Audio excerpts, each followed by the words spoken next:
네, 오늘은 낮은 곳에 임하신 주님이라는 제목으로 말씀을 전하겠습니다. 이 제목과 연관하여 주님을 만나려면 이라는 부제목을 붙여봤습니다. 자, 오늘 설교 제목이 낮은 곳에 임하신 주님입니다. 그렇다면 부제목, 주님을 만나기 위해서 우리는 어디로 가야 하겠습니까? 낮은 곳으로 가야 되겠죠. 예. 오늘 본문에 들어가기 전에 앞부분과 연관하여 기억할 것이 있습니다. 본문의 앞부분에는 중풍병자를 고치시는 사건이 기록되어 있습니다. 그때는 주님께서 집에서 사역을 하셨죠. 그 집은 아마도 제자 중 베드로와 안드레의 집이었을 겁니다. 그 집에서 주님은 중풍병자에게 죄 사함을 통한 구원을 선포하시고 또 육신의 문제점이었던 병도 고쳐주셨습니다. 영육간의 필요가 한꺼번에 충족된 놀라운 사건이었죠. 그래서 거기 있던 사람들은 다 놀라서 하나님께 영광을 돌렸습니다.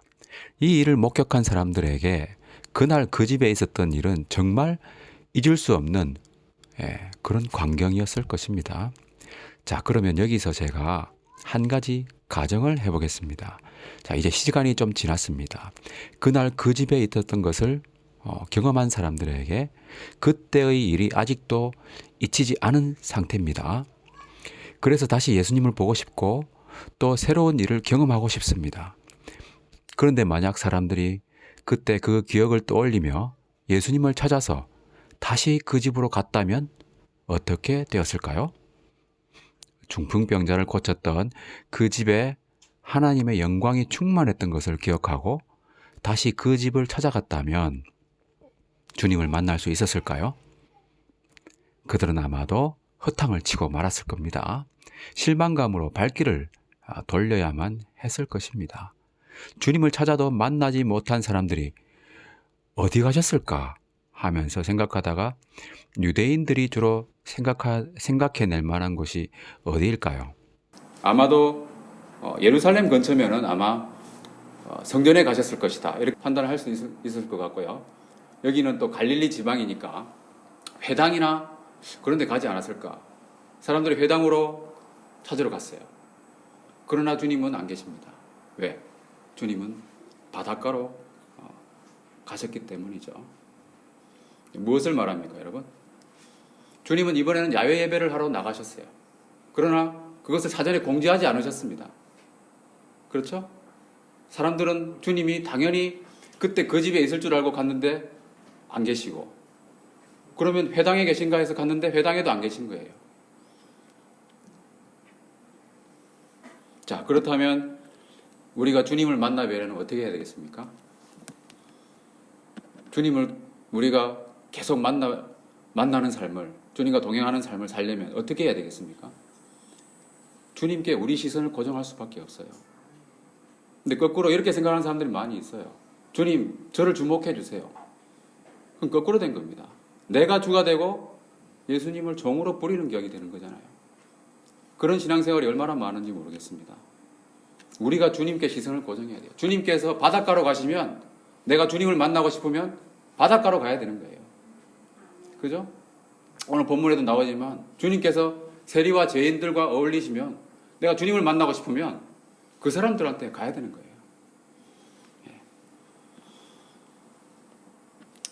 우리가 잠깐이라도 한눈을 팔거나 딴 생각을 하면은 주님께서 우리 시야에 사라져 버린다는 것이죠. 그래서 우리는 항상 깨어서 주님을 바라보고 시선을 주님께 고정하고 주님과 동행하는 데 힘써야 되겠습니다.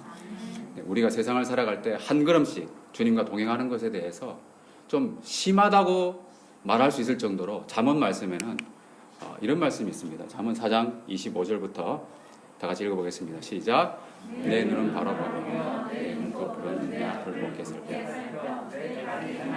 평탄하게 하며 내 모든 길을 든든히 하여 좌로나 우로나 치우치지 말고 내 발을 악에서 떠나게. 어두운 세상을 살아갈 때 잠시라도 우리가 주님을 잊어버리고 산다면 좌로나 우로나 치우치거나, 그죠? 발을 헛디뎌서 넘어지거나 그래서 다치거나 또는 시궁창에 빠져가지고 한참 동안 헤어나지 못하는 그런 불행한 일이 발생하는 것이죠. 제가 이 말씀 읽으면서도 좀 너무 심한 눈꺼풀을 계속 이렇게 그죠? 눈꺼풀을 앞을 곱게 살피라고 되어 있잖아요. 그러니까 이 정도로 우리가 살아야 된다. 왜냐하면 그만큼 어두운 세상이기 때문이라는 거죠. 그리고 또 한 가지 기억할 것은 과거에 집착하면 안 됩니다. 그때 그 영광 생각하고 그 장소에 가봐도 주님은 안 계신 거예요. 내 왕년에 어땠는데 이런 얘기 하는 사람들 있잖아요. 그렇죠? 그런 얘기 다 필요가 없는 거예요. 과거의 성공이나 실패들 다 잊어버리고 항상 새로운 것을 만들어주시고 나에게 날마다 새롭게 하시는 주님을 따라가는 것입니다. 그것이 바로 우리의 신앙인 것이죠. 네. 중요한 것은 뭐냐면 지금 주님께서 나에게 뭐라고 말씀하시는가, 나에게 원하시는 것이 무엇인가를 분별하고 깨닫는 것이 중요한 것이죠. 과거에 집착하지 않고 주님께 시선을 고정하고 날마다 새로운 주님의 은혜를 경험하는 저와 여러분이 되길 바랍니다. 주님을 만나려면 주님께서 가시는 곳으로 우리도 가야 합니다. 주님께서 오늘은 낮은 곳으로 가셨습니다. 그렇다면 우리도 낮은 곳으로 가야만 주님을 만날 수 있습니다. 자, 오늘은 주님은 어떤 낮은 곳으로 가셨는지 오늘 본문을 통해서 한번 살펴보겠습니다. 첫째로 주님은 물리적으로 가장 낮은 곳으로 가셨습니다. 오늘 본문 13절에 보면 예수님은 바닷가로 나가셨다고 했습니다. 여러분, 바닷가는 어떤 곳입니까? 물리적으로 가장 낮은 곳이죠. 땅에서 가장 낮은 곳이 해변입니다, 여러분. 여러분, 우리가 높이를 이야기할 때 보통 해발 이야기 하잖아요. 그죠? 그 무슨 말입니까? 해수면으로부터 몇 미터. 그걸 우리가 해발 고도로 이야기를 합니다. 그래서 예를 들면 한라산의 높이는 몇 미터입니까? 우리 제주도 이야기 아까 하시던데. 1950m죠. 백두산은? 이거 다 외우시네요. 에베레스트산 8,848인 줄 알았는데, 요즘 근데 눈이 쌓이고 해가지고 1m 정도 더 높아졌다는 말이 있더라고요. 그게 뭐냐면 해발 고도를 말하는 거거든요. 해수면으로부터 몇 미터, 그겁니다. 그러면 해수면은 뭡니까? 가장 낮은 곳이죠. 거기와 해수면과 연접해 있는 그 해변은 뭡니까? 땅에서 가장 낮은 곳이라는 겁니다. 그래서 예수님께서 가신 곳은 바로 갈릴리 바다였는데요. 특히 이 갈릴리 바다는 내륙에 있는 호수죠. 그럼 어떻습니까? 일반적으로는 호수는 바닷가보다는 높잖아요. 그런데 이 갈릴리 바다는 특이하게도 바닷가보다 더 낮은 곳이에요. 지중해보다 한 200m 정도 더 낮습니다. 그러니까 마이너스 해발 고도인 셈이죠. 말 그대로 그 지역에서 가장 낮은 곳에 임하신 주님입니다. 그리고 바닷가는 어떻습니까? 매우 거칠고 억센 환경이죠. 기상의 변화도 심해서 잠잠하던 물결이 갑자기 거센 풍랑으로 바뀌기도 합니다. 그래서 바다에서 일하는 사람들은 되게 여러분 상상해 가시잖아요. 투박하고 힘든 노동으로 살아가는 그런 사람들이 많이 있죠.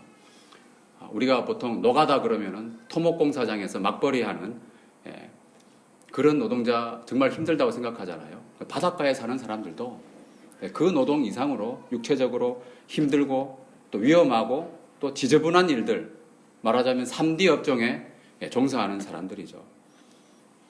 물리적으로 가장 낮은 곳에 있는 사람들입니다. 여러분, 노인과 바다라는 유명한 소설 아시죠?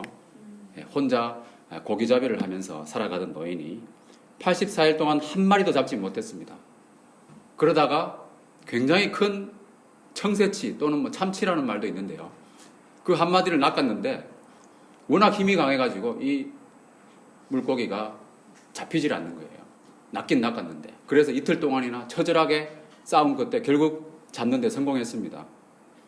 그러나 어떻게 됐습니까? 이 물고기를 배 옆에 매달고 돌아오는 도중에 상어떼를 만났죠. 상어떼를 만나가지고 다 뜯겨버렸습니다. 그래서 물고기는 뼈와 머리만 남고 결국 또다시 빈손과 지친 몸으로 집으로 돌아와서 깊은 잠에 빠져들었죠. 그래서 결국은 남은 것은 아무것도 없는 것이죠. 우리 인생이 결국 이와 같습니다. 일생 동안 처절하게 싸우며 달려가도 남는 것은 아무것도 없다는 것이죠. 디모데전서 6장 7절 말씀처럼 우리가 세상에 아무것도 가지고 온 것이 없음에 또한 아무것도 가지고 가지 못하는 것이 바로 우리 인생입니다. 그렇게 수고하고 애쓰고 남는 것은 허탈감뿐이죠. 공허함. 그런데 그 인생들의 고통받는 그런 삶의 현장을 주님은 외면하지 않았다고 하는 것입니다. 바닷가, 땅의 가장 낮은 곳의 사람들의 그 삶, 그 삶의 고뇌도 그만큼 깊었겠죠. 그래서 주님은 그 바닥을 긁으신 겁니다. 주님은 그래서 바닷가로 가신 거예요. 그리고 거기 모인 사람들을 가르치셨습니다. 여러분, 주님의 길을 예비했던 세례 요한 아실 겁니다. 세례 요한도 이와 비슷했습니다. 그는 아무것도 없는 광야로 나갔어요. 광야에 뭐가 있습니까? 열매가 있습니까? 뭐가 있습니까? 그래서 그는 메뚜기와 석청을 먹으면서 하나님의 말씀을 선포했었죠. 보통 사람들은 하나님의 말씀이 어디서 선포되는지 좀 헷갈릴 때가 있는 것이죠. 사람들은 멋있고 화려한 성전이나 또는 호화로운 궁전 같은 곳에서 하나님의 말씀이 흘러나올 것으로 기대를 많이 했습니다. 실제로 구약 시대에는 그렇게 했었거든요. 제사장이 성전에서 말씀을 전하고, 그죠? 그런 구약 시대의 관점에서는 그런 일이 많이 있었어요. 그러다 보니까 그런 생각 가운데 많은 사람들이 오해를 하기도 합니다. 그러나 예수님이 오실 때쯤, 제가 소예언서 강의에서 잠깐 말씀을 드렸지만 그 예수님의 길을 예비하는 선지자들 뭡니까? 길거리에서 복음 전했어요. 하나님 말씀 전했어요. 그리고 주님은 마찬가지입니다. 주님도 때로는 산에서, 때로는 집에서, 때로는 길에서, 때로는 우물가에서, 그리고 오늘은 바닷가에서 말씀을 가르치셨습니다. 주님께서 성전에서 가르치신 것은 유대인의 명절 전후에 예루살렘 사역하실 때 그 기간에 하나여 그렇게 하신 것이죠. 특수한 경우였죠. 그리고 주님은 결국 우리 삶 속에서, 그죠? 가르치셨고 가장 낮은 곳에서 그곳에 모인 사람들에게 가르치셨다는 겁니다. 그렇다면 우리는 주님을 만나기 위해서 어떻게 해야 되는가? 우리 생활 속에서 주님의 말씀에 귀를 기울여야 되겠죠. 가장 미천하고 낮아 보이는 그런 일들을 손수 처리하면서 주님의 음성에 귀를 기울이는 것입니다. 생활 속 가장 낮은 곳에서 주님의 음성을 듣는 저와 여러분이 되시기 바랍니다. 제가 군에서 훈련받을 때 얘기를 잠깐 해드리면요. 공동 생활을 하다 보면 청소하는 시간이 돌아오잖아요. 그렇죠? 그러면은 이 잔머리가 그때 굴러가기 시작하는 거죠. 청소를 할 때 그나마 편한 것을 잡으려고. 예를 들면 냄새나는 화장실 청소보다는 그나마 깔끔한 복도 청소를 찾고요. 복도 청소 중에서도 몸을 굽혀서 바닥을 또 먼지 마시면서 쓸어야 하는 빗자루보다는 어떻습니까? 밀대걸레, 밀걸레로 걸어다니면서 할 수 있는 그것을 선호합니다. 저도 그랬거든요. 저의 믿음이 그거밖에 안 됐던 것이요. 지금 생각하면 정말 이런 영적인 개념을 가지고 거꾸로 할 수 있을 것 같은데 그 당시에는 나이도 어렸지만은 신앙의 수준이 그거밖에 안 됐던 것 같아요. 지금 생각해 보면은 이렇게 생각했으면 좀 낫지 않았을까. 만약에 내가 복도 청소를 할 때 주님께서 만약 화장실을 맡으시면 어떡하나. 내가 밀걸레를 잡을 때, 대걸레를 잡을 때 주님께서 몸을 굽혀서 먼지 마시면서 빗자루질을 하고 계시면 어떡하나. 이런 생각을 지금 만약에 했다면, 그때 당시에 했다면 오히려 좀 더 낮은 곳으로 제가 갈 수 있었지 않았을까. 이런 생각이 들거든요. 저는 근데 그 당시에는 선뜻 그렇게 낮아지기에 용감하지 못했습니다. 그러나 당시에 굳은 일도 책임감 있게 하던 동기생이 있었거든요. 그는 키도 작고 얼굴도 그렇게 준수하지 못했고요. 말도 그렇게 변변치 않았습니다. 그런데 저희 동기생 중에서 그가 가장 먼저 장군 진급을 했거든요. 저는 그의 그런 생활 태도, 생활의 모습과 지금의 어떤 장군 진급을 먼저 한 것 결코 무관하지 않다고 보거든요. 지금 생각해보면 그는 낮아지는 것을 그리 두려워하지 않고 오히려 즐기지 않았나. 그리고 주님께서 낮은 곳에 가셔서 가르치실 때 그 낮은 자세에서 인생의 진리를 배웠을 것이라고 생각이 됩니다. 이와 같이 주님께서 물리적으로 가장 낮은 곳에 임하시면 주님의 말씀을 듣고 배우기 위해서 우리도 물리적으로 가장 낮고 힘들고 천한 곳으로 가야 된다는 것입니다. 주님께서 몸을 굽혀서 속삭이시면 우리는 더 낮은 자세로 귀를 쫑긋 세우고 들어야 되는 것이죠. 그래야 그 세미한 음성이 들리는 것입니다. 두 번째로 주님은 사회적으로 종교적으로 가장 낮은 곳에 임하셨습니다. 오늘 본문 14절에 보면 세리 중 하나였던 레위를 부르시는 장면이 나오는데요.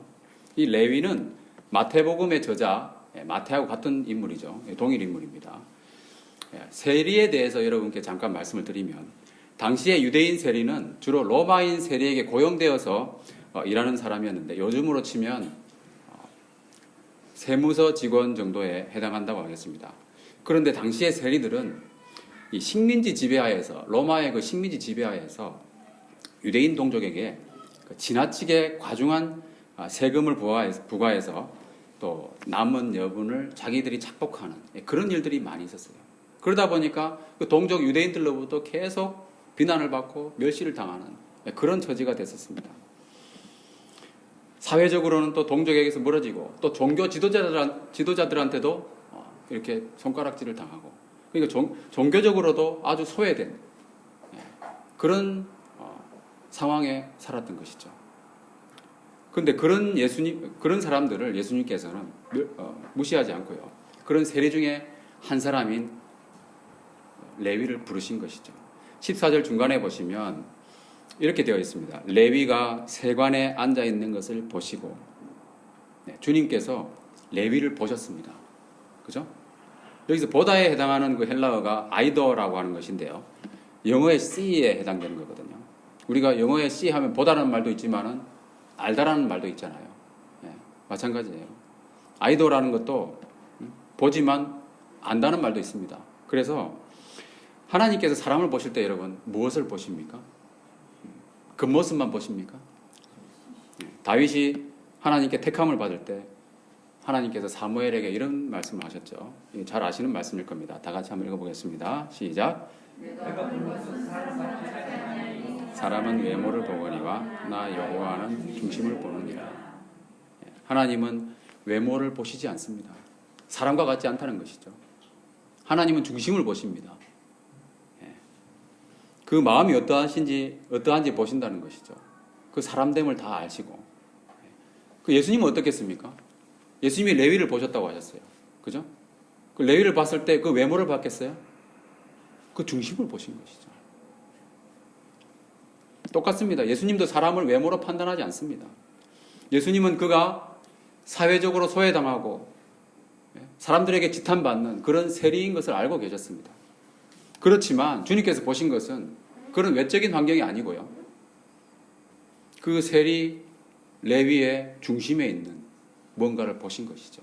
아마도 그 중심에 곤고하고 상한 심령 보시지 않았겠습니까?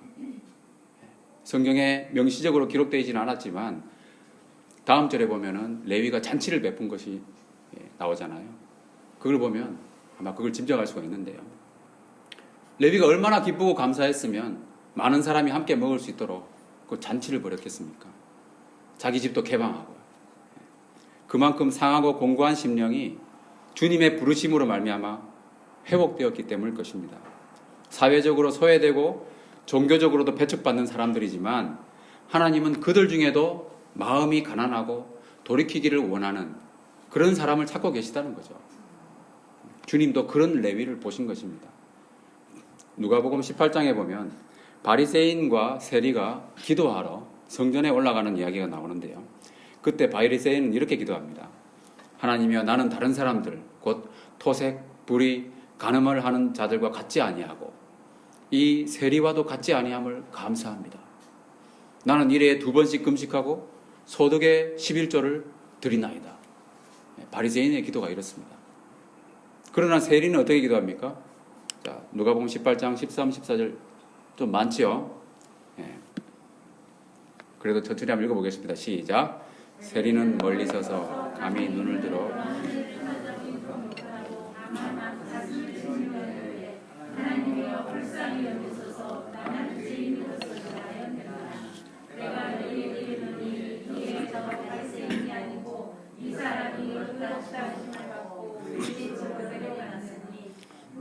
자기를 높이는 자는 낮아지고 자기를 낮추는 자는 높아지리라 하시니라.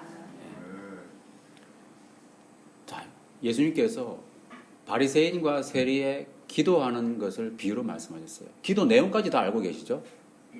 어떻게 예수님께서 이렇게 비유로 말씀하실, 물론 비유지만 이렇게 기도 내용까지 구체적으로 알고 계실까요? 예수님은 하나님이시기 때문입니다. 하나님께 기도하는 것 주님께서 다 듣고 계셨다는 거죠.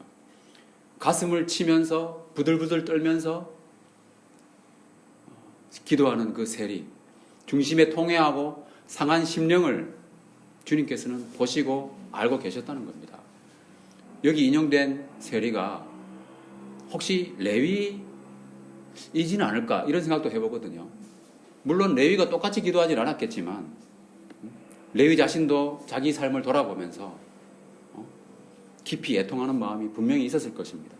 그래서 그는 나는 이러면 안 되는데 하고 생각을 하다가 그죠?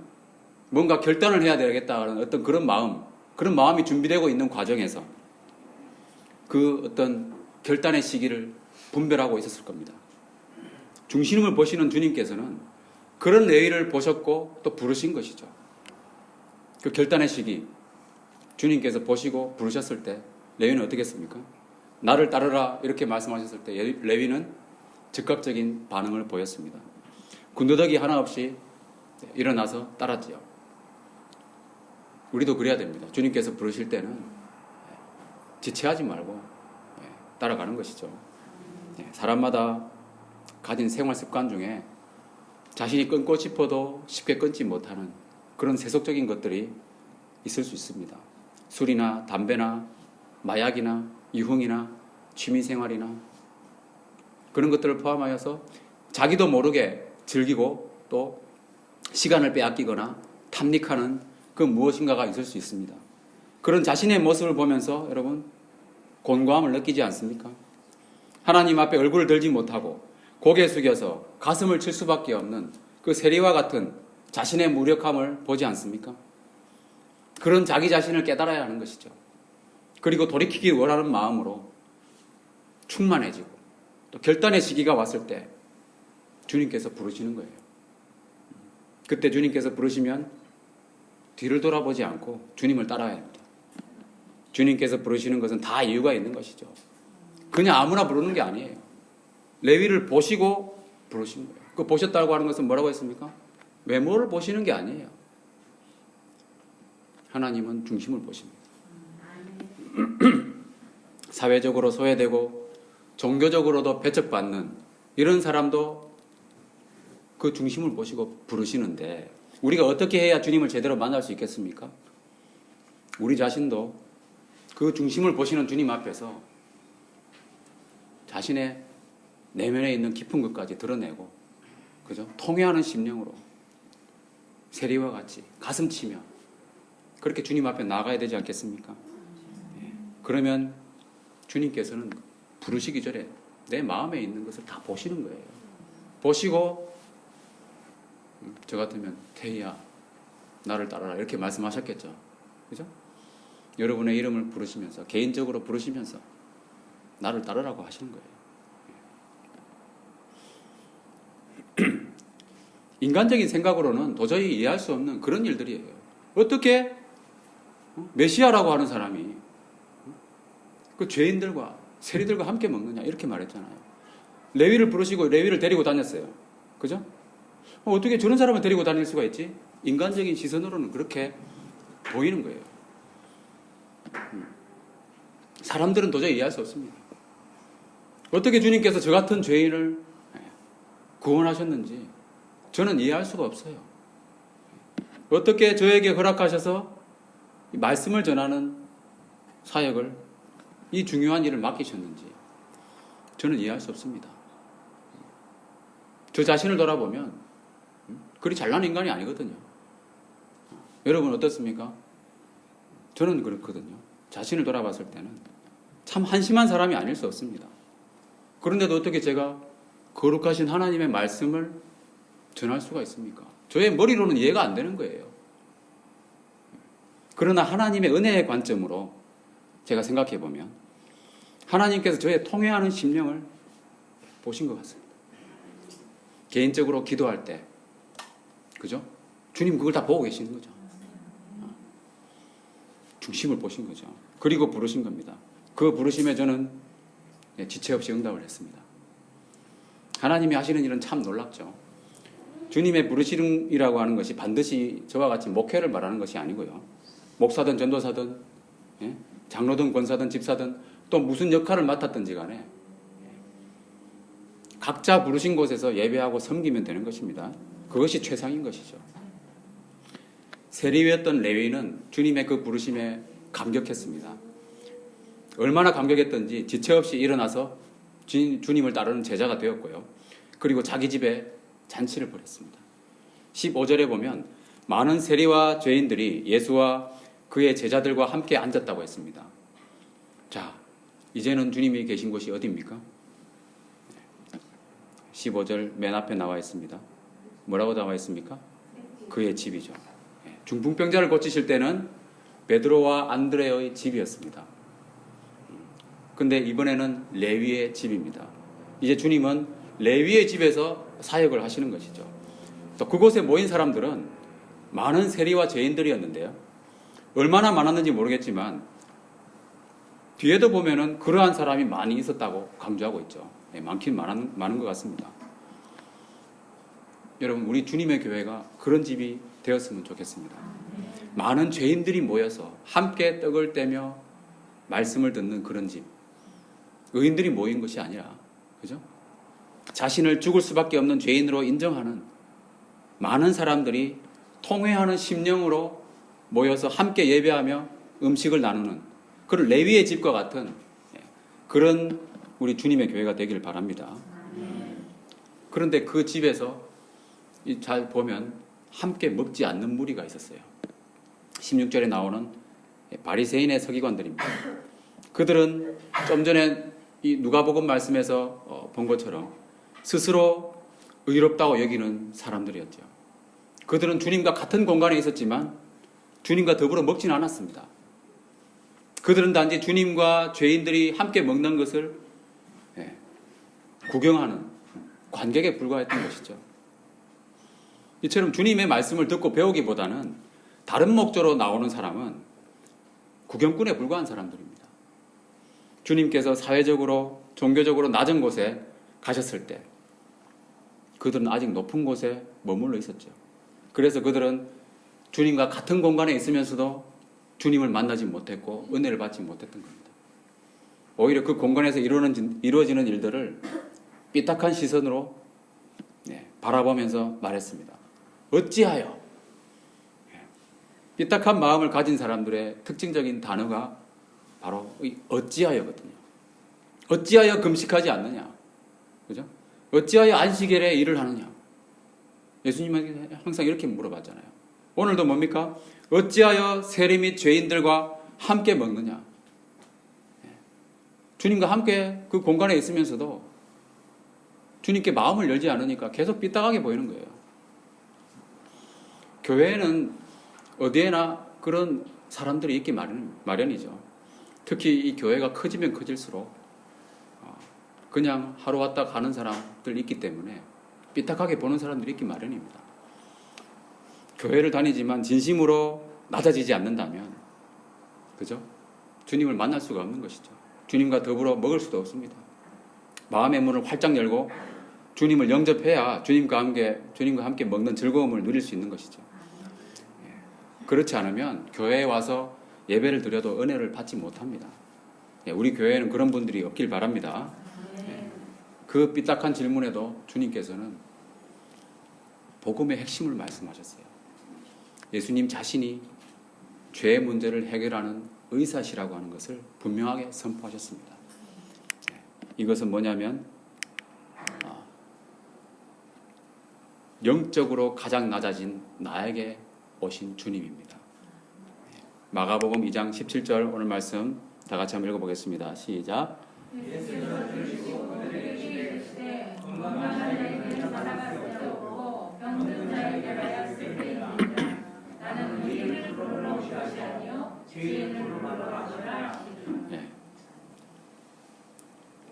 주님께서는 물리적으로도 낮아지셨고요. 사회적, 종교적으로도 가장 낮은 곳에 오셨고 또 뭡니까? 영적으로 가장 낮아진 나에게도 오셨습니다. 17절에서 이렇게 의사 비유를 말씀하시면서 영적인 치유의 필요성을 말씀하셨는데요. 건강한 자에게는 의사가 쓸데없다고 하셨잖아요. 여러분, 건강한 자는 누굽니까? 자신이 잘났다고 생각하고 스스로 의롭다고 여기는 사람들이죠. 이런 사람은 예수님을 믿지 못하는 거예요. 또 자기가 진정 죄인인 것을 깨닫지 못하는 사람도 예수님을 찾지 않습니다. 그러나 주님의 말씀처럼 자신이 죄인임을 깨닫고 애통하는 사람에게는 진정 필요한 의사가 되어주실 것을 약속하셨습니다. 그리고 요즘은 여러분 알다시피 의사가 병만 고치는 게 아니잖아요. 더 건강한 생활을 할 수 있도록 말하자면 좋은 음식, 식단도 제공해주고요. 또는 운동 프로그램도 소개해주고 그런 복합적인 건강 상담을 하는 경우가 많이 있습니다. 병을 고치는 건 기본이잖아요. 그죠? 주님도 마찬가지입니다. 주님께서 우리에게 의사가 되신다고 하는 것은 우리를 죄의 형벌로부터 구원하시는 그 단회적인 처방뿐만이 아니고요. 우리가 하나님을 경외함으로써 점점 더 죄를 멀리하고 더 거룩해지며 영적으로 건강한 삶을 살아갈 수 있도록 우리를 이끌어 주시는 종합적인 처방을 하는 것을 말하는 것입니다. 내가 못나고 연약하여 지치고 넘어질 때가 있지 않습니까? 자신을 바라보면 도무지 소망이 보이지 않는 그런 모습 발견할 때 있지 않습니까? 그럴 때마다 실망하게 되는 것이죠. 그러나 그런 나를 위해서 주님이 오셨다고 하는 것, 여러분 이걸 잊지 마셔야 됩니다. 지극히 낮아진 내 모습을 바라볼 때 그때 주님께서 내 옆에 계시다는 것이죠. 그리고 말씀하십니다. 나는 의인을 부르러 온 것이 아니고 죄인을 부르러 왔다. 주님은 잘난 사람을 부르러 오신 것이 아니라는 거예요. 내가 못났고 형편없게 느껴질 때 주님은 나를 위해서 오셨다는 겁니다. 이처럼 주님은 영적으로 가장 낮아진 나에게 찾아오셨다고 하는 놀라운 사실 믿으시기 바랍니다. 저는 실제로 이 한 구절 말씀을 통해서 적지 않은 은혜를 받았어요. 그만큼 이 말씀은 우리에게 힘과 용기를 주는 진리의 말씀입니다. 말씀을 정리하겠습니다. 낮은 곳에 임하신 주님, 주님은 물리적으로도 사회적으로도 종교적으로도 영적으로도 가장 낮은 곳에 오셨습니다. 따라서 우리가 주님을 만나려면 물리적 자세를 낮춰야 합니다. 힘들고 어렵고 더러운 일을 하는 사람들을 업신여겨서는 안 된다는 것이죠. 주님이 그들과 함께 계시면 어떻게 할 겁니까? 그들을 비난해서도 안 되고 업신여겨서도 안 되는 거예요. 그들과 같이 계신 주님이라면 우리도 그들과 같이 일해야 되는 거예요. 그래야 주님의 음성을 들을 수 있습니다. 주님이 그들에게 가르치시기 때문이죠. 바닷가에서 모인 무리들을 가르치신 것처럼. 높은 자세로는 세상의 소리, 인간의 음성밖에 들리지 않습니다. 그리고 우리는 통회하는 심령으로 주님 앞에 나가야 합니다.